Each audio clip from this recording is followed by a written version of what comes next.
Hi hello. അപ്പോൾ ഇന്നത്തെ വിഷയം നിങ്ങൾ തമ്മിലേന് കണ്ട പോലെ തന്നെ അഖിലന്നാരുടെയുടെ വൈഫ് മേഘയും അതുപോലെ തന്നെ അവരുടെ ഒളിച്ചോട്ട സംബന്ധമായിട്ടുള്ള കാര്യത്തെക്കുറിച്ചിട്ടാണ്. അപ്പോൾ നിങ്ങൾ കണ്ടിട്ടുണ്ടായിരിക്കും അല്ലേ, അതായത് അന്നത്തെ സംഭവങ്ങളൊക്കെ എല്ലാവരും അറിഞ്ഞിട്ടുണ്ടായിരിക്കും. അതായത് എന്താ പറയുക, എല്ലാവരും ഞെട്ടിത്തരിച്ച് കണ്ട് നിന്നൊരു വീഡിയോ ആണ്, ഒരു CCTV ദൃശ്യമാണത്, അതായത് ഒളിച്ചോടുന്ന ആ രംഗം അല്ലേ.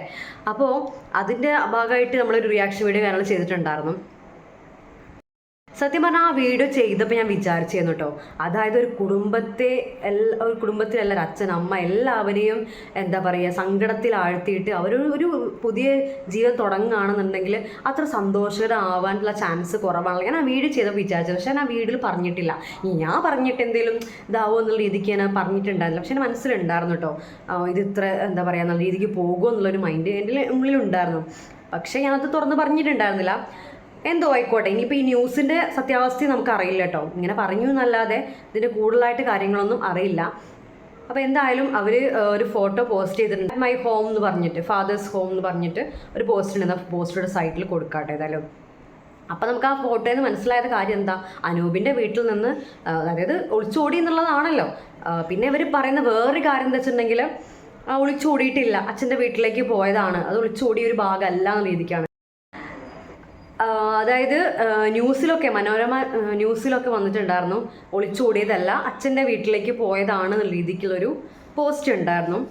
സോ അതിന് എന്താ പറയുക എതിരായിട്ട് ഒരു വോയിസ് ക്ലിപ്പ് ഉണ്ട് ഇവിടെ, അത് ഞാൻ കേൾപ്പിക്കാം കേട്ടോ. എന്താ സത്യാവസ്ഥ എന്നുള്ളത് അറിയില്ല. ഈ വോയിസ് എന്താ പറയുക ക്രിയേറ്റ് ചെയ്തതാണോ അതോ സത്യം എന്താണെന്നുള്ളത് സത്യം നമുക്ക് അവർക്കും അവരെ ചുറ്റിപ്പറ്റിയുള്ള ആൾക്കാർക്കും കറക്റ്റായിട്ട് അറിയുള്ളൂ. എന്തായാലും ഞാൻ ഇത് കണ്ടപ്പോൾ നിങ്ങളിലേക്ക് എത്തിക്കുക എന്നുള്ള രീതിക്ക് വീഡിയോ ചെയ്തതാണ്. അതിന് കൂടുതൽ ഡീറ്റെയിൽസൊക്കെ ആയിട്ട് നമുക്ക് ഇതിന് സത്യാവസ്ഥയും കാര്യങ്ങളായിട്ട് വേറെ വീഡിയോ ചെയ്യാം. ഇപ്പോൾ സോഷ്യൽ മീഡിയയിൽ കളിച്ചുകൊണ്ടിരിക്കുന്ന കുറച്ച് കാര്യങ്ങളാണ് ഞാൻ ഈ വീഡിയോയിൽ ഉൾപ്പെടുത്താൻ ഉദ്ദേശിക്കുന്നത്. ഓക്കെ, അപ്പോൾ എന്തായാലും ആ വോയിസ് ക്ലിപ്പ് കേട്ടോ കേട്ടോ. കുട്ടിയായിട്ട് ഞങ്ങൾ കോടതി പോയപ്പോൾ കോടതിയിൽ ജഡ്ജി ചോദിച്ചു ആരുടെ കൂടെ പോകാനാ താല്പര്യം എന്ന് ചോദിച്ചപ്പോൾ അവന്റെ കൂടെ പോകാനാന്ന് പറഞ്ഞു. ഒരു 3-4 ദിവസം കഴിഞ്ഞപ്പോ ഈ കുട്ടി പറഞ്ഞാച്ചാ ഞാൻ അച്ഛന്റെ അടുത്തോട്ട് വരികയാണ്, എനിക്ക് അച്ഛനെ കാണണം, എനിക്ക് കുറെ കാലമില്ല, അവൻ കല്യാണം കഴിച്ചിട്ടില്ല, അവനൊരു പ്രേമം ഉണ്ടായിരുന്നു, അത് ഇതായി പോയി, ബ്രേക്കപ്പായി പോയി. അതിന്റെ നിരാശയൊക്കെ ഇരിക്കുമ്പോഴാണ് ഇവളുമായിട്ട് സ്നേഹമായത്. അങ്ങനെ അനുവിന് അച്ഛൻ മരിച്ചു പോയ ഒരമ്മയും ഒരനിയനും മാത്രമേ ഉള്ളൂ. അനുവിന് ഒരു ചെറിയൊരു വീടാണ്, അത്യാവശ്യം ചെറിയ ഒരു 10-50 സെന്റ് സ്ഥലമുണ്ട്. ഗവൺമെന്റ് ജോലിയൊന്നുമില്ല, 750 രൂപയുടെ ഡെയിലി ബേസിനാണ് ഇപ്പോഴും പോയിക്കൊണ്ടിരിക്കുന്നത് അനുവ്. അതിനുശേഷം 4 ദിവസം അവന്റെ കൂടെ കഴിഞ്ഞോളൂ. കുറച്ച് 3-4 ദിവസം കഴിഞ്ഞു, തോന്നുന്നു 4 ദിവസം, 4-5-ാമത്തെ ദിവസം കുട്ടി നേരത്തെ നമ്മൾ സംസാരിച്ചിട്ടുണ്ട്. ഞാൻ ആ രാജ്യം എടുക്കുന്ന ആദ്യം താങ്കളുടെ വീഡിയോ ആണ് ഞാൻ കാണുന്നത്, ഫസ്റ്റില് ഞാൻ കാണുന്നത് കൊച്ചിയിലായിരുന്നു. അപ്പം ഈ വീഡിയോ കണ്ട ഉടനെ ഇതിന്റെ ഒരു തലക്കെട്ടൊക്കെ എനിക്ക് കൗതുകമായിട്ട് പോകുന്നു. രാജ്യം എന്നൊക്കെ പറഞ്ഞ ഭയങ്കര തമ്പുലിനൊക്കെ ഭയങ്കര ഭീകരമായിരുന്നു. ആ വീഡിയോ അത്ര ഓടിയെന്ന് എനിക്ക് തോന്നുന്നത്, തലക്കെട്ടും അവതരണ ശൈലിയൊക്കെ പൊളിച്ചു എല്ലാവരും. അപ്പൊ ഈ സംഭവത്തില് ഈ രാത്രി ഒരു 12:30 ആയപ്പോഴാണ് എന്നെ അദ്ദേഹം വിളിക്കുന്നത്, ഈ കുട്ടിയുടെ പിതാവ് വിളിക്കുന്നത്. അദ്ദേഹത്തിന്റെ പേര് പത്മകുമാർ എന്നാണ്. അതായത് ഒറിജിനൽ പിതാവ്, രണ്ടാമത്തെ അതായത് ആദ്യത്തെ അച്ഛൻ. ഈ കൊച്ചിനെ 2 അച്ഛന്മാരാണ് അറിയാമല്ലോ. ഒരു അഡ്വക്കേറ്റ് ഷാജി നൂറനാട്, കോൺഗ്രസ് പാർട്ടിയുടെ ആലപ്പുഴ ജനറൽ സെക്രട്ടറി ഒക്കെ അയാള്, കോൺഗ്രസ് പാർട്ടിയുടെ ചെറിയൊരു നേതാവാണ് അവിടുത്തെ. അപ്പം അമ്മ ലത എന്നാണ് പേര്, അമ്മയുടെ പേര്. അപ്പൊ ഇവര് ഡിവോഴ്സ് ആയതാണ്. ഫസ്റ്റിനെ ഇവര് തമ്മിൽ കൊടുത്തപ്പോൾ ഒളിച്ചോടിയതല്ല. അതായത് പത്മകുമാർ ഈ കൊച്ചിന്റെ അമ്മയും കൂടെ ജീവിക്കുമ്പോൾ അവരെ ഒളിച്ചോടിയതല്ല, പക്ഷെ പല ചാനലുകളും ഒളിച്ചോടിയതായിട്ടാണ് വന്നത്. ഒളിച്ചോടിയതല്ല, ഇവര് മ്യൂച്വൽ ഡിവോഴ്സ് ചെയ്തതാണ്. അങ്ങനെയാണ് ഷാജിയെ കിട്ടുന്നത്. പിന്നെ ഈ കുട്ടി അവരുടെ കൂടെയാണ് വളർന്നതൊക്കെ, ഈ രണ്ടാനച്ഛന്റെ കീഴിൽ. പിന്നെ അവിടുന്ന് എന്തൊക്കെ പ്രശ്നം ഉണ്ടാക്കി ഒന്നാനച്ഛന്റെ വീട്ടിൽ വന്ന് കൊച്ചിന് കുറച്ച് കാര്യങ്ങളൊക്കെ വിഷമമൊക്കെ ആയിട്ട് പുള്ളിയുടെ കൂടെ നിന്നിട്ടുണ്ട്. കൂടുതലും ഭൂരിഭാഗം നിന്ന ലതയുടെ കൂടെയാണ്. ഇത് 1ാമത്തെ അച്ഛൻ ആള് ഒരു ശുദ്ധനാണ്. ആള് ഭയങ്കര ഒരു പിതാവിനും ഇല്ലാത്ത സ്നേഹമാണ് ഈ മോളോട്. പക്ഷെ അങ്ങനെയാണ് കൊഞ്ചിച്ച് വളർത്തിയത്. കാശുണ്ട്, അത്യാവശ്യം നല്ല പണവുമുണ്ട്. പുള്ളിയുടെ ലീഗൽ കാര്യങ്ങളെല്ലാം ചെയ്തു കൊടുക്കുന്ന അങ്ങനെയാണ് ഞാനുമായിട്ടുള്ള പുള്ളിയുടെ ബന്ധം. പുള്ളിക്ക് ഒരുപാട് സ്വത്തുക്കളും കാര്യങ്ങളൊക്കെ ഉള്ളതുകൊണ്ട് പുള്ളിയുടെ ലീഗലായിട്ടുള്ള കാര്യങ്ങളെല്ലാം നോക്കുന്നത് ഞാനായി പത്മകുമാറിന്റെ.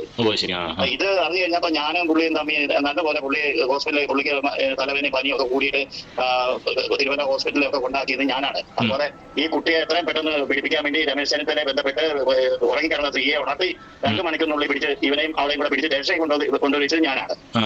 എന്നിട്ട് ഞാനും പത്മകുമാറും കൂടെ ഈ കുട്ടിയുടെ അച്ഛനും കൂടെ സ്റ്റേഷനിൽ പോയി. അപ്പൊ ഈ പയ്യനുണ്ട്, ഈ പയ്യനോട് ഈ കൊച്ചിന്റെ അമ്മയും രണ്ടാനച്ഛനും സംസാരിച്ചുകൊണ്ട് നിൽക്കുകയായിരുന്നു. ഒരു കാരണവശാലും ഇപ്പം ബില്ലിംഗ് അല്ല. അപ്പൊ ഈ പത്മകുമാറിനോട് സംസാരിക്കാൻ പറ്റും. അതിനൊക്കെ കോടതിയിൽ നിന്ന് വിളിച്ചു. അങ്ങനെ ഈ കുട്ടിയായിട്ട് കോടതി പോയപ്പോൾ കോടതിയിൽ ജഡ്ജി ചോദിച്ചു ആരുടെ കൂടെ പോകാനാ താല്പര്യം എന്ന് ചോദിച്ചപ്പോൾ അവന്റെ കൂടെ പോകാനാന്ന് പറഞ്ഞു.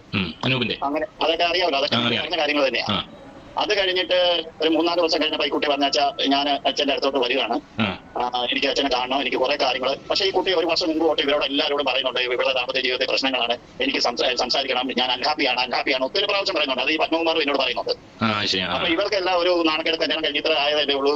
സാധാരണ ചട്ടിയും കല വന്നും തട്ടിമുട്ടി നോക്കി ഇരിക്കും, അത് ക്ലിയർ ആയിക്കോളൂ എന്നുള്ള സീരിയസ് ആണെന്നൊന്നും അറിയില്ലായിരുന്നു. അപ്പോഴാണ് ഈ അഖിലിന്റെ അച്ഛനുമായിട്ടുള്ള ഒരു വിഷയങ്ങളൊക്കെ ഈ കുട്ടി പറയുന്നു.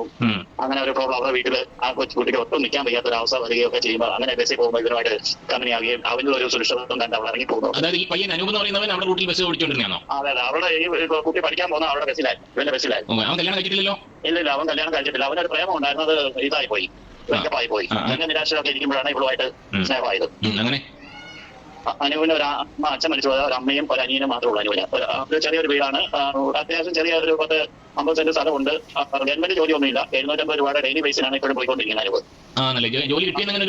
കിട്ടിയിട്ടില്ല, താൽക്കാലിക ജോലിയാണ്. എന്തോ ഒരു വകുപ്പുണ്ടല്ലോ, 700 ഡെയിലി അന്നു പോകുന്ന അന്നു കാശ് കിട്ടും.